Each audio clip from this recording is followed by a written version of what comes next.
What is good, Ninja? Ozzy over here from Player Essence, and welcome to another PE Nintendo Switch and gaming news video. Today we have some awesome information for you guys, a lot of great Switch sales news and more, so let's go ahead and get right into it, starting off with The Legend of Heroes Cold Steel 4, the end of Saga, being announced for the PlayStation 4 exclusively, and will launch 2018 in Japan. So the first screenshots of the Cold Steel series final chapter. Shoutouts to Gamatsu for the article here. So Falcom has announced that Legend of Heroes Trails of the Cold Steel 4, the end of Saga for the PlayStation 4 will launch in Japan in fall 2018. And here's a brief overview of the game via Falcom. However, there is a little bit of a spoiler warning here. The Legend of Heroes Trails of Cold Steel 4 with related information and images may be considered a spoiler by some, so just letting you guys know right now as far as how things go. Due to the Great Twilight Plan being put into effect, a loathsome curse spread across the Empire. Rain Squirtzer, the Ashen Knight, was overtaken by his rampaging ogre power and lost self-control.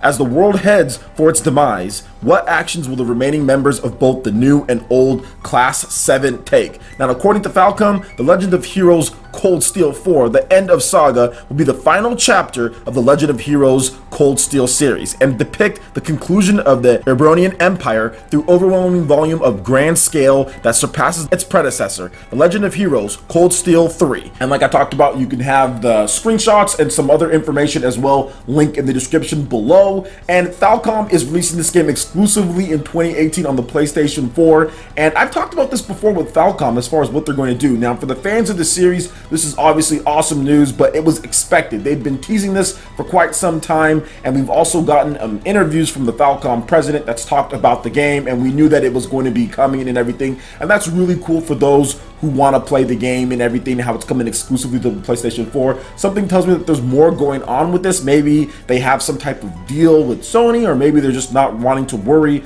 about putting the game on any other platform since they've already made so many Cold Steel games, and I think that maybe they think that it would be too late to put this game on the Nintendo Switch, looking at the demographics and their fan base as far as what people are buying. Obviously, the Nintendo Switch is having a high uptake, and it just seems to me a bit weird that this game isn't being announced for that system as well. You're seeing a ton of different Japanese games, at least ones that we could know in terms of 2018 titles: Attack on Titan 2, Hellier Lady, Valkyria Chronicles 4, Shin Megami Tensei 5, Fire Emblem, that's from Nintendo, but still just a lot of different Japanese games that are coming to Nintendo Switch, Project Octopath, Dragon Quest Builders. There's just all these games that are being announced from these Japanese companies, and there's way more to come. It's not just that, there's way more to come, and Falcom is just stubbornly staying away from the system in terms of pursuing exclusivity. So I don't know if there's a deal going on there. I'm not saying that there is particularly, but just based on what the Falcom president has said about the Nintendo Switch and about the gamers on the Nintendo Switch,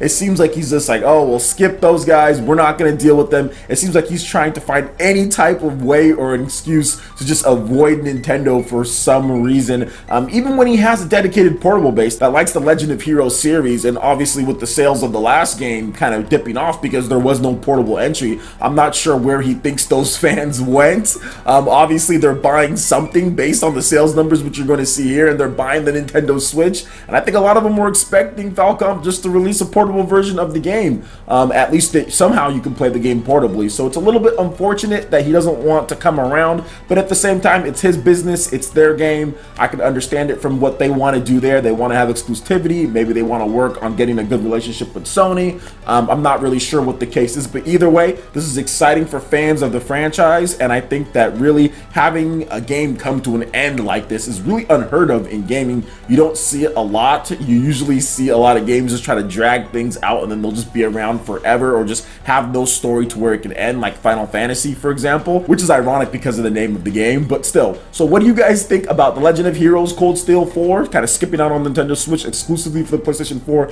in addition to the game? Do any of you guys play it yet? I know it's still not yet here in the West as far as the last game, but hey, it'll come at some point, right? So what do you guys think about this? Let me know your thoughts in the comment section below. All right, and moving into the next article here, Dragon Quest Builders, Nintendo Switch file size, price, and North American box art has been revealed. And shout outs to Nintendo Everything for the article. So recently, Nintendo announced that Dragon Quest Builders is launching on February 9th for the Nintendo Switch in North America and in Europe, and that they will be handling the publishing duties as well. Now, the eShop and retailers have since followed up with that, and over on the European eShop, it's been revealed Dragon Quest Builders takes up 811 megabytes. It also shows a price point of $39.99 British pounds. Now, as for North America, it's looking like Dragon Quest Builders will cost $49.99, and that's currently listed on GameStop in terms of that price, but we'll have to wait and see for the full confirmation. Plus, we have the North American box art as well, and some people were saying, oh, well, they don't like that box art because it's a little bit more anime-ish or cartoon stylish as far as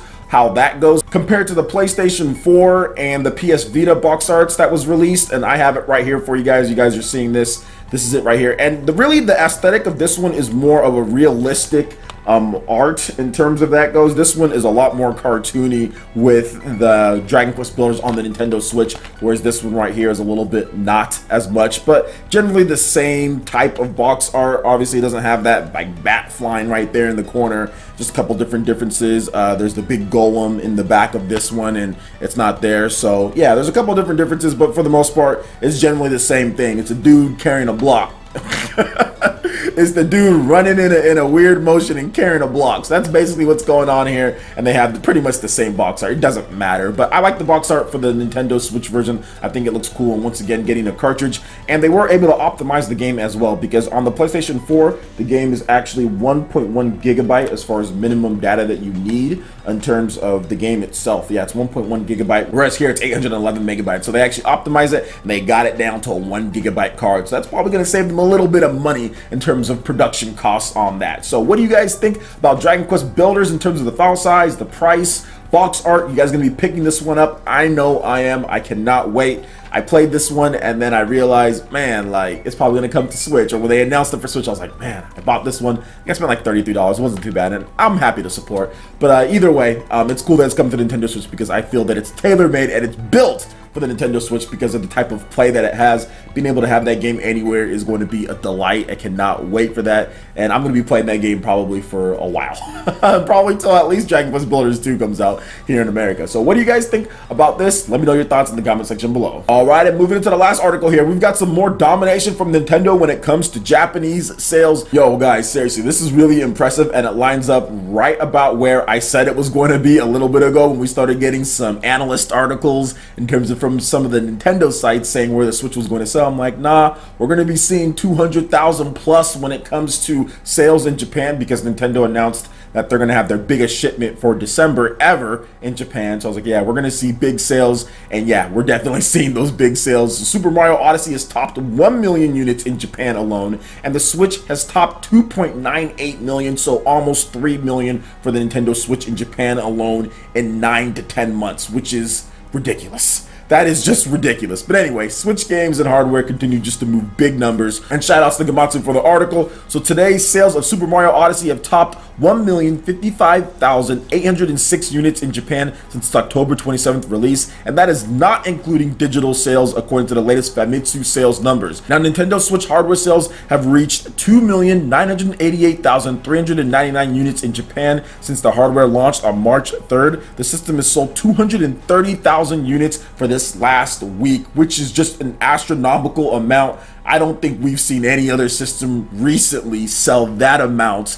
Like, seriously, like that's a lot to sell in Japan for 1 week. Now, for comparison's sake, total Wii U sales in Japan are currently at 3.3 million. For the PlayStation 4, which launched in February 2014, the current sales are at 5.7 million. So Nintendo is going to outsell the Wii U in its first 9 months for the lifetime of the system. They're going to do it in Japan. It's a pretty much foregone conclusion with the rest of the year, the big shipment. They're going to pass that up probably, I would say, if not the following week, like this next upcoming week, it'll be like the week after that. But it's definitely going to happen in December. Super Mario Odyssey is selling extremely well in Japan for a 3D Mario title, but just extremely well in general. Having a game with the install base of 3 million, right about that, still sell 1 million is really good. Like, that is so good, guys. Really high ratios of people buying software with the system, and it just goes to show you that you need those big hitters, you need those big games in order to really push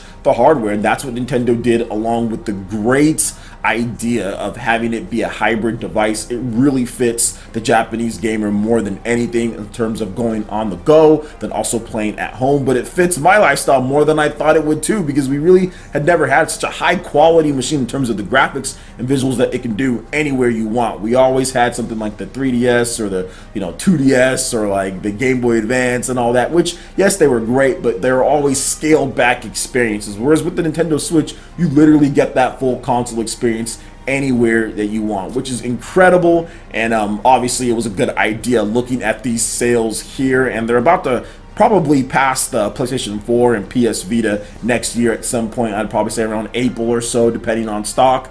They're probably going to pass them up as well, because Nintendo's going to have some big games. People just want the system. People are still going to be buying the system for the games in 2017. There are still people who haven't been able to get a Nintendo Switch in Japan because they want to play Splatoon. So hopefully Nintendo can really catch up with the stock, and it seems like they're doing so here. So what do you guys think about these amazing sales? I think Japanese developers are like, okay, port mode, and they're going to be announcing a ton of great games in 2018, guys. We're going to see a lot of cool stuff because of these great sales, because of the momentum. So let me know what you guys think about this in the comment section below. All right, Ninja, that wraps it up for this video here. Go ahead and check out the links in the description below. We've got Facebook, we've got Twitter. Go ahead and give us a like and a follow on our social media. Really helps us spread the content of Player Essence across the interwebs, in addition to YouTube. Also, make sure you check out our Patreon and YouTube live gaming page and consider supporting Player Essence. When you do so, it gets you access to all sorts of cool benefits, perks, rewards, and emotes via YouTube sponsorship. So check out the link in the description below. Consider supporting Player Essence right here on YouTube. Hit that like button if you did like this video. Lets me know you guys want more content like this going forward in the future. And subscribe to Player Essence for the latest RPG, Japanese, and Nintendo gaming news. Thank you so much for watching, and we'll catch you for the next video.